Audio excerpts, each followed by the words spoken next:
Pada tahun 1998 merupakan tahun yang sangat bersejarah bagi Indonesia. Presiden yang telah menjabat selama 32 tahun akhirnya lengser dan mengundurkan diri dari jabatannya setelah demo dan kerusuhan besar-besaran merajalela di kota-kota besar di Indonesia. Pada waktu itu, kepercayaan rakyat terhadap Orde Baru telah runtuh. Krisis moneter Asia yang dimulai di Thailand sejak pertengahan tahun 1997 dengan cepat menyebar ke beberapa negara tetangga, termasuk Indonesia, menjadi katalis runtuhnya sistem perekonomian negara. Nilai tukar rupiah terhadap dolar anjlok drastis, inflasi meroket, dan jutaan pekerja kehilangan pekerjaan. Soeharto yang sebelumnya telah mendapat predikat sebagai penguasa otoriter, kejam, dan pelanggar HAM oleh berbagai media internasional, tak mampu lagi memegang kendalinya. Gabungan kekuatan politik oposisi seperti Amin Rais dan Megawati secara terang-terangan memberikan dukungannya terhadap demonstran yang sebagian besar dari kalangan dosen dan mahasiswa yang saat ini disebut sebagai aktivis 98. Selain otoriter, aktivis 98 juga menuding rezim Orde Baru melakukan praktik KKN yang luas selama bertahun-tahun saat menjabat sebagai presiden, terutama melibatkan kroni dan keluarga cendana dalam bisnis-bisnis besar. Setelah Soeharto benar-benar lengser, aktivis 98 merayakan kemenangannya, seolah-olah mereka telah menumbangkan tikus raksasa yang selama ini menggerogoti kekayaan Indonesia. Sejak saat itu, Indonesia menuju era baru, Orde Baru selesai, dan terbitlah era reformasi. Seluruh masyarakat mulai menantikan masa depan cerah di era reformasi. Harapan Indonesia menjadi negara maju, rakyat sejahtera, terbebas dari korupsi. Semua ini terasa sangat dekat dan nyata. Meskipun sempat mengalami transisi ekonomi yang menyulitkan, perlahan sistem keuangan negara mulai stabil dalam beberapa tahun sejak era reformasi dimulai. Seluruh mahasiswa pada era itu mulai melabeli diri mereka sebagai aktivis 98, sebuah kebanggaan yang mereka anggap sebagai sertifikat moral untuk menyebut diri sebagai penyelamat bangsa. Kini era reformasi telah berjalan hampir 30 tahun. Semenjak masa itu, presiden sudah silih berganti diisi orang yang berbeda dengan latar belakang yang juga berbeda. Generasi yang dulu berteriak lantang menolak kekuasaan korup, kini kebanyakan mereka duduk nyaman di kursi kekuasaan. Namun bayangan masa depan cerah era reformasi yang digadang-gadang akan membawa Indonesia menjadi negara maju dengan sistem pemerintahan yang bersih dan tak korup itu masih menjadi angan-angan belaka. Jargon bersih dari korupsi, kolusi, dan nepotisme yang diteriakkan di jalanan seolah hanya menjadi mantra kosong di lorong-lorong kekuasaan pasca 1998. Jika dahulu KKN terpusat di lingkaran cendana dan kroni-kroni kelas kakap di ibu kota, kini penyakit itu telah bermigrasi dan bermutasi. Fenomena korupsi tak lagi eksklusif milik para menteri dan jenderal. Ia telah terdesentralisasi hingga ke tingkat paling bawah. Korupsi dana desa, misalnya, menjadi bukti nyata betapa rakusnya tikus-tikus baru ini. Dana yang seharusnya menjadi motor penggerak pembangunan dan kesejahteraan masyarakat di pelosok seringkali berakhir di kantong pribadi oknum-oknum kepala desa. Badan Pemeriksa Keuangan, BPK, dan KPK secara rutin mengungkap temuan kerugian negara yang melibatkan pejabat daerah, bahkan hingga ke level terendah birokrasi, menguatkan kesan bahwa budaya memangsa uang negara telah menjadi norma baru. Nilai korupsi pun bukannya menyusut, malah terus memecahkan rekor. Jadi dulu saya adalah orang yang secara politik sangat tidak suka dengan Orde Baru, sehingga saya ikut turun. Tetapi sesudah lama begini, ya, alasan-alasan dulu menjatuhkan Pak Harto tuh KKN misalnya. Nah sekarang KKN lebih banyak loh dari zaman Pak Harto. Iya tuh, lebih banyak. Zaman reformasi itu lebih parah. Jadi vertikal horizontal KKN-nya udah pasti. Iya. Artinya begini, kalau kita dulu menjatuhkan Pak Harto oleh karena dia KKN, apa kita tidak merasa berdosa sekarang ini kepada Pak Harto? Sekarang KKN-nya lebih banyak.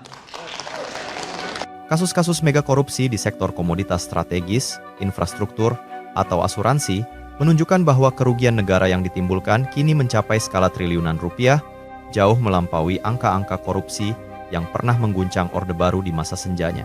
Selain itu, nilai korupsi para pejabat dan oligarki di era reformasi angkanya terus melambung tinggi hingga menembus langit. Kerugian negara bernilai ratusan miliar sekarang sudah dianggap angka yang kecil. Sejak era reformasi, angka kerugian negara akibat korupsi terus meningkat dari puluhan triliun hingga ratusan triliun. Kini angka korupsi ratusan triliun sudah dianggap angka biasa. Sebagai contoh kasus korupsi timah saja, perkiraan kerugian negara mencapai 300 triliun, dan ini baru contoh satu kasus. Pada 2003 misalnya, terdapat kasus BLBI dengan kerugian negara mencapai 138 triliun rupiah. Kasus korupsi Pertamina, total kerugian 285 triliun. Belum lagi kasus korupsi yang melibatkan pejabat selevel menteri, seperti kasus korupsi Menara BTS oleh Menkominfo yang kerugiannya mencapai 8 triliun rupiah. Dan salah satu yang paling menyedihkan adalah kasus korupsi dana bansos oleh Menteri Sosial, di mana waktu itu rakyat banyak kehilangan pekerjaan dan tekanan ekonomi yang berat. Menteri Sosial waktu itu masih saja tega melakukan korupsi dengan memangkas bantuan yang harusnya diterima oleh masyarakat.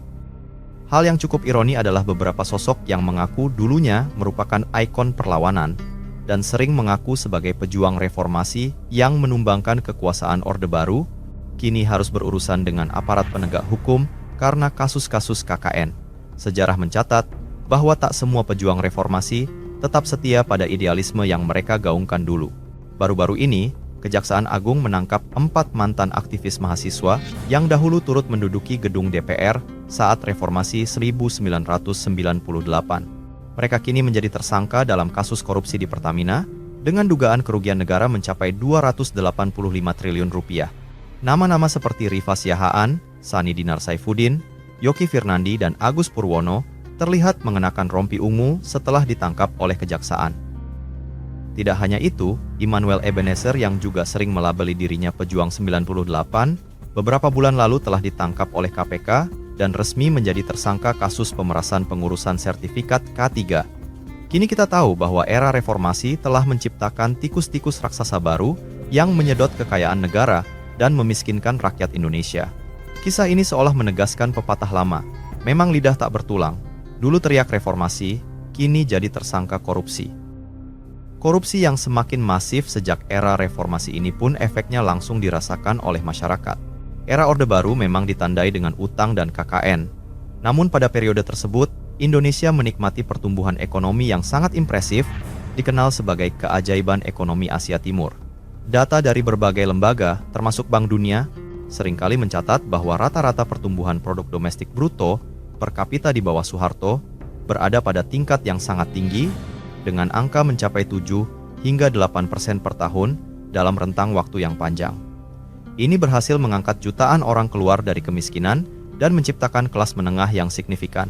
Sebaliknya, meskipun sistem politik dan ekonomi telah lebih terbuka dan demokratis di era reformasi, rata-rata pertumbuhan ekonomi Indonesia sejak awal 2000-an hingga saat ini cenderung stagnan di kisaran 4 hingga 5% per tahun. Pertumbuhan yang lambat ini kemudian membuat Indonesia terjebak dalam middle income trap. Pertumbuhan ekonomi yang lambat juga mengurangi minat investor, baik domestik maupun asing, untuk menanamkan modal di negara tersebut. Investor biasanya bergerak ke negara yang menawarkan prospek pertumbuhan tinggi, stabilitas ekonomi, dan kepastian hukum.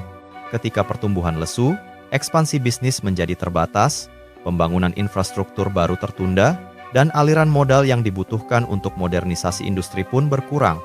Dampaknya terasa langsung pada masyarakat karena kesempatan kerja berkurang, jumlah pengangguran bertambah, dan pekerja informal semakin banyak.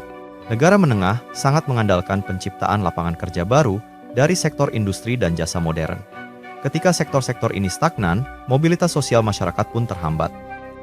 Selain itu, masalah ketimpangan ekonomi juga tercatat semakin lebar sejak pada akhir Orde Baru. Sebelum krisis 1997, rasio Gini Indonesia berada di angka 0,32, tingkat ketimpangan yang tergolong moderat. Namun setelah reformasi, ketika liberalisasi ekonomi terjadi dengan cepat, ketimpangan meningkat tajam.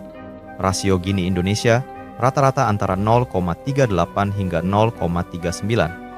Puncaknya terjadi sekitar tahun 2014 ketika rasio Gini mencapai 0,41, menunjukkan bahwa jarak antara si kaya dan miskin semakin melebar dan lebih banyak menguntungkan kelompok elit serta pemilik modal. Data ini menunjukkan bahwa buah hasil dari reformasi yang telah berjalan hampir 30 tahun ini tidak pernah dirasakan langsung oleh masyarakat bawah. Tanpa disadari, meskipun era reformasi menjadi katalis peralihan ke sistem pemerintahan yang lebih demokratis, namun banyak rapor merah yang justru lebih buruk dari Orde Baru, seperti pemerintahan yang semakin korup, pertumbuhan ekonomi melambat, ketimpangan ekonomi semakin lebar, dan jutaan rakyat miskin masih belum bisa keluar dari penderitaannya. Jangan sampai peralihan Orde Baru ke era reformasi ini, layaknya kita keluar dari mulut buaya, masuk ke mulut singa. Setelah demokrasi tercapai, kita seperti berhenti.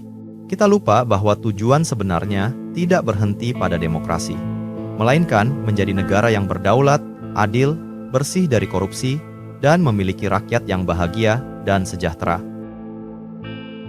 Jadi bagaimana menurut kalian? Bagaimana pandangan Anda mengenai era reformasi yang sudah hampir 30 tahun berjalan ini? Tulis pendapat Anda pada kolom komentar. Jika Anda suka dengan video ini, Anda boleh like dan subscribe channel ini. Terima kasih sudah menonton video ini sampai selesai. Sekian dari saya. Sampai jumpa.